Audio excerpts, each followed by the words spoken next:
Hi, I'm Penny Hill with EFT Tapping for Stress Relief and the creator of the Habits of Happiness courses. So I'm making this video at the end of June 2022, and this is post Supreme Court rolling back a private health care for decisions for women vis-a-vis Roe v. Wade. So if you are happy with that Supreme Court decision, this is not the video for you. Most of my other videos, well, all of my other videos to this date are pretty much kind of neutral because my goal is to help people deal with stress. And that's usually not an us and them, this or that situation where I want to come down on a side. But this is so big and so consequential for so many women that I decided that I really just was going to put my cards on the table, pick a side, and tell you how I feel about it, and we'll do some tapping. So if you're happy with the rollback of Roe v. Wade, goodbye. I'll see you at another time. But for the rest of us who are angry, frustrated, scared, astounded, stunned that this has happened, my point of making this video is that there is also still in life beauty and joy and happiness, love, fulfillment, achievement. And I want to help us manage the really, really big feelings about this occurrence. So what I'm going to do, and I suggest if you please would join me, is just tapping on the side of the hand. And I'm just going to talk and tap, which is an actual EFT technique. And it's a technique that works really well because it just deals with whatever's coming up. So I thought that I would talk about this in terms of the 5 stages of grief. There are other people who say there are more stages, but I think Kubler-Ross's initial laying out of this process is pretty accurate. You can add more, and if you feel more things, absolutely, because we all grieve and process all this stuff differently.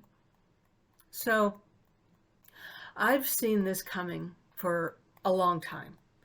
I have been riled up about this issue literally for years.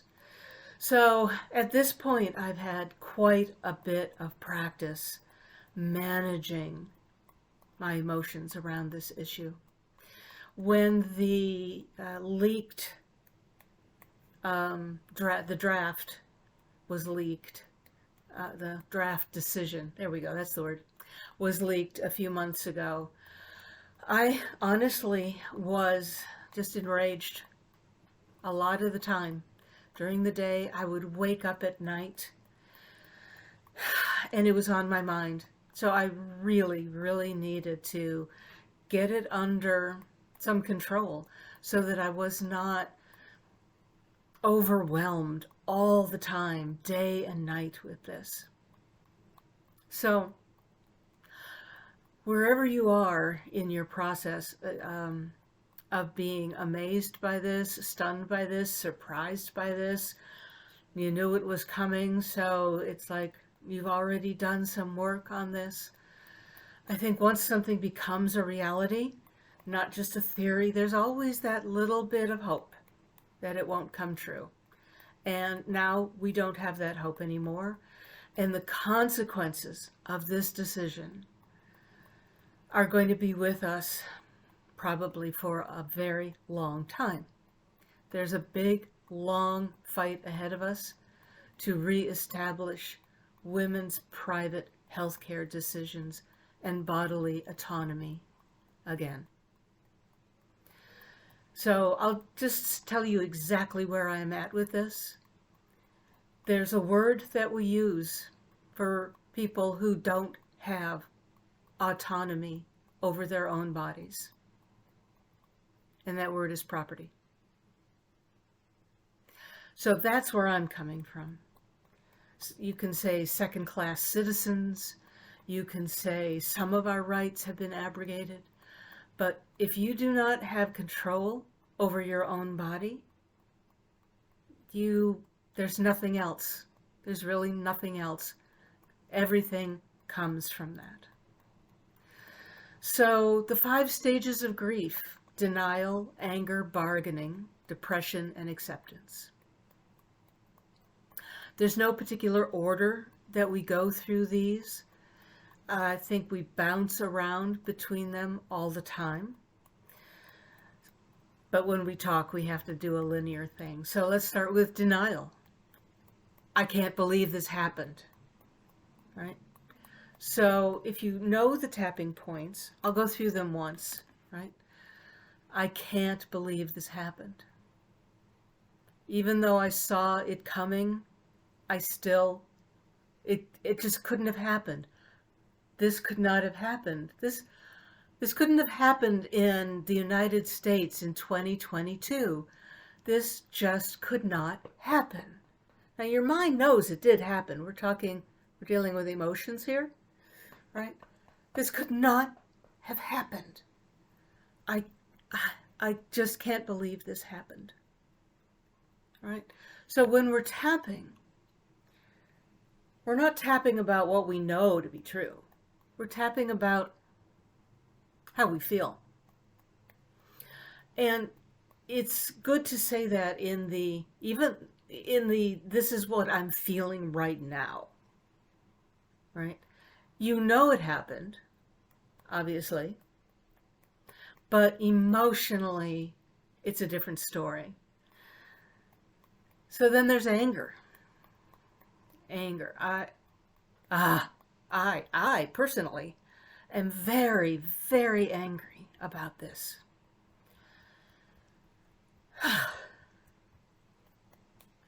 And even though you have dealt with an emotion, with this, it's something that's going to keep coming up and coming up and coming up and coming up. And the reason I'm doing this video is because everyone is talking about it. Everywhere I go, everyone is talking about it. Facebook, Instagram, the news, with people I know, because we can't believe that this is happening, right?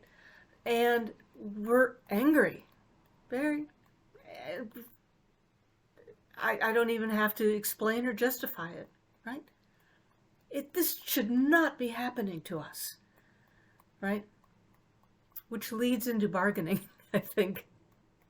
This should not be happening. If I had perhaps done more to prevent it, then maybe it wouldn't have happened. Maybe if I work really hard in the future, it won't have happened.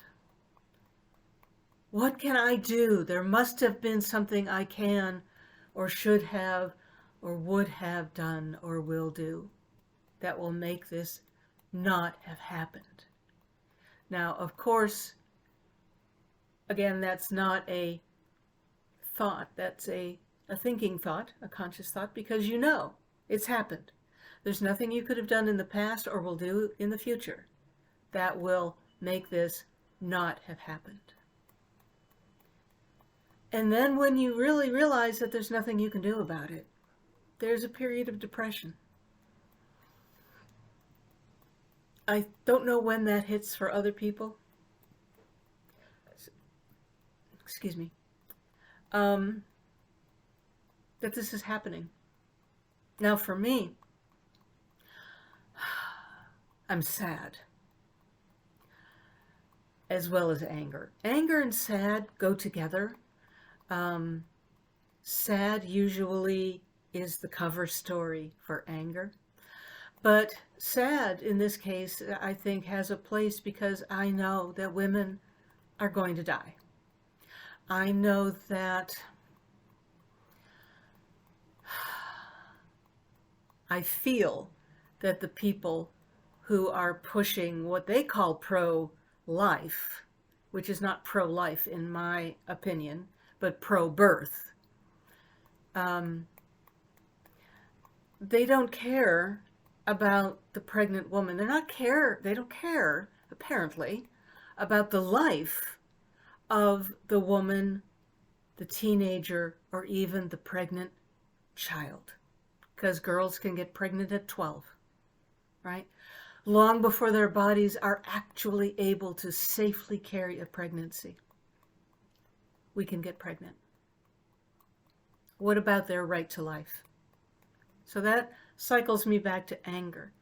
So you may flow through a lot of different emotions while you're going through this.